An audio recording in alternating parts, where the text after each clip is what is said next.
Hi! Today we're talking about, what are we talking about? Oh yeah, the things that you hide from yourself when you're trans and you don't even realize it yet.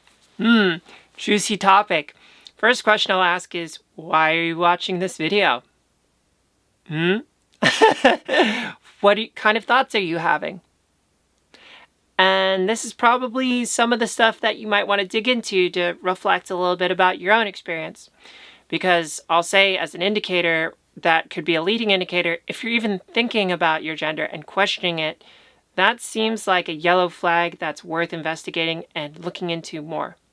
Now, not everyone that thinks about gender is necessarily trans, but if you have thoughts about it that keep coming up and they keep emerging, maybe this video is for you to explore that topic and think about how gender is showing up for you. So I'll probably kind of call out the most important one, which is I remember when I would look in the mirror when I was 12 or 13 and go like, I think I can see a woman there or a girl there, and I think she'd be really pretty. But, I was born a man, so that's that. And that's the end of the conversation I had. And I did this more than a few times. I didn't feel like I fit in as a man, and I just didn't feel attractive as a man either.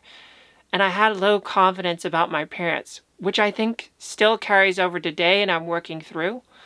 But that never really worked for me in retrospect. But at the time, I used filtering mechanisms in my thinking to kind of hide that or to move it away.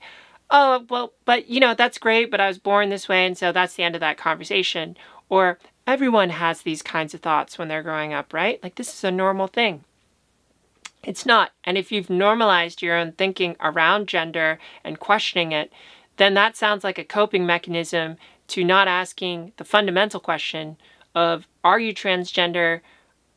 Is this who you are actually meant to be? Or is there something beyond that underneath who you are that really wants to emerge and to grow out of you? And that's kind of what I'm trying to help you through right now, is starting to pose the question about all of these thoughts that you might be having, these things that can keep bubbling up and trying to emerge. Maybe you don't feel completely comfortable in your body and it just feels wrong how your body is, or you just don't feel right how people address you or how people see you. I know this can be a very confusing time when you start asking these questions, and these are big fundamental questions, but sometimes they're necessary to examine. Now, how do you examine some of these things? How do you look at these things that in a non-threatening way that's not going to freak you out? I think you honestly you start posing the question and then you start seeing ways in which you can explore the answer. One of my favorite and the safest ways of exploring these questions and getting answers is to actually imagine yourself in the situation that would put you in a place that could answer that question for you. So one big question I've had recently is, yo, Ashley, what's the deal with bottom surgery and a vagina? Do you want a vagina? Is this something that you actually need? Or are you okay with your genitals? Can you work through that? And through my entire transition, I was okay with my genitals and not thinking about that in terms of getting it removed. But that's also a coping mechanism of saying, you know what, that's a big fucking question. I can't answer that right now because I got all this other shit I got to do. I got to move countries twice, 3 times, cities, all of this. And I got to transition and figure out all these other things that I'm working on. So I'm going to hold off on that one because that's a big one, right? But now that I'm in a settled place, I can ask this bigger question and I can imagine myself without a vagina and see what that's like and then see what the reaction that is elicited. So this is what you can do for yourself. Sit down, picture yourself looking in the mirror and seeing the opposite gender or the gender that you're dreaming of showing up. How does that feel? What shows up in your body when you react to that? What if you were at the end of your life and imagine looking back at the things you regret? Would you regret not knowing, not investigating, not seeing if you are trans or not? How would you feel about that? Because if you don't care, then maybe it's not worth exploring. Maybe it's not worth doing. If you don't get any kind of reaction from this visualization, that could be one thing. That could be you showing yourself that you're not trans. Or it could also be showing an intense amount of repression and denial so that you don't even acknowledge or see it, because to acknowledge and see it is such a fucking huge deal. I mean, like, when I realized I was a woman, it was, hey, people use she, her pronouns on you today. And I was on Molly. How do you feel about that? And I found that place inside myself and was like, fuck. It feels great. And God damn it, I'm a woman. And I cried. And at that moment, I had to come to terms with that I'm trans and I'm a trans woman and that I'll never look the way that I want to be as a woman. And I'll never be able to have a world as a cis person. But I mean, I think it turned out pretty great. I'm really happy with where I ended up. And I think you'll find that if you are really stuck on the idea of being trans as this big issue because you become trans, I don't think that's necessarily the biggest issue in the room. The bigger issue in the room is, what if you live a life where you're pretending to be something that you are not? And that you spend your entire life performing an idea of who you are that you think will be accepted in the world and that you think people will like. What kind of friends are you going to attract? What kind of partners are you going to attract? How are you going to be investing your time? Who are you going to be investing your time with? I see people who realize they're trans 20 years down the line with a partner that they've been with a large portion of their life now, and now that they realize they're trans, it's kind of like they put a lot of eggs in that basket, and sometimes it doesn't work out. Do you really want to invest a large portion of your life pretending to be something else and being accepted for that, when in reality you're not?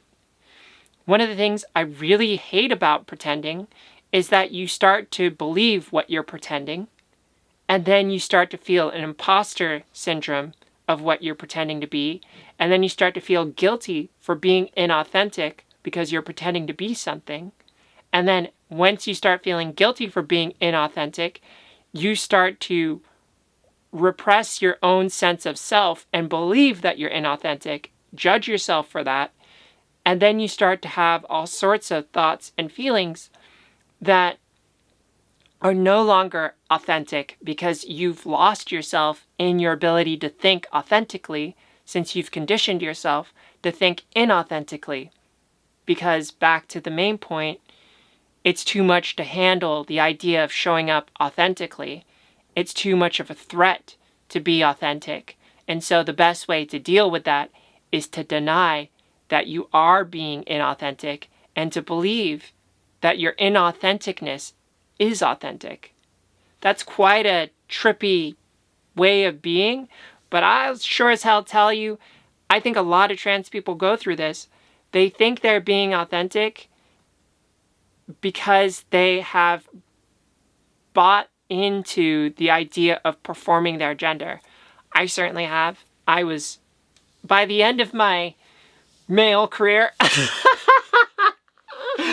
I was pretty good in bed, and I was pretty good with the women that I dated because I knew what they wanted, and I was great at performing that masculinity that they desired because I was just learning, how do you want me to be? How do you want me to hold you?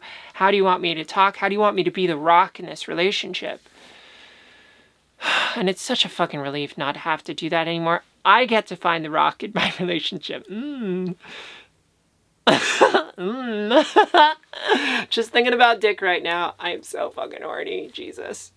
And so, like, this is the pleasure of when you find this authenticness, you can now find the people that show up and appreciate your authenticity and that you can enjoy authentically. And this is probably one of the weirdest things, is I thought I was happy. I thought as a cis male, I was happy. I'm happy. Why would I want to transition? Why would I want to change genders? I'm happy. Like, people who are transgender are unhappy with their gender, and that's why they transition. So as a litmus test, I can't be transgender because I'm happy in my gender. I feel okay about my body. I feel fine about my dick. I feel fine about dating women and being a man in the relationship. That's all fine to me. But this little thing kept coming up, like, you kind of want to wear lingerie and feel sexy. Oh, you kind of want to be the woman in a sexual setting. Maybe this is just a kink, or maybe this is not a kink, but I think you're kind of and this is what I was thinking, you're kind of a pervert for thinking this. So let's just repress that and ignore it because you don't want to think about that. But at some point I said, you know what? I need to explore this because if I die not knowing if I'm actually transgender, then that's the biggest waste of my fucking life. And that's what I want you to do, is not fucking waste your life because you're fucking here to live it. So why don't you live it, right? There are very few reasons why you shouldn't live your life fully. And there are reasons why you should not live the life that you want to live if you're repressing. You know, maybe it's a safety thing. You need to be safe. But find ways to bide your time. And I've made a video about surviving if you can't transition. But basically the TLDR is find ways to use time to leverage how to get out of a situation where you're unsafe. And money, that's important. So I digress. I hope this has been helpful for you, and if you'd like to support me, give me a super thanks, thank me on Patreon, show up in the Discord community, join us, and we'll see you in an episode soon. Bye!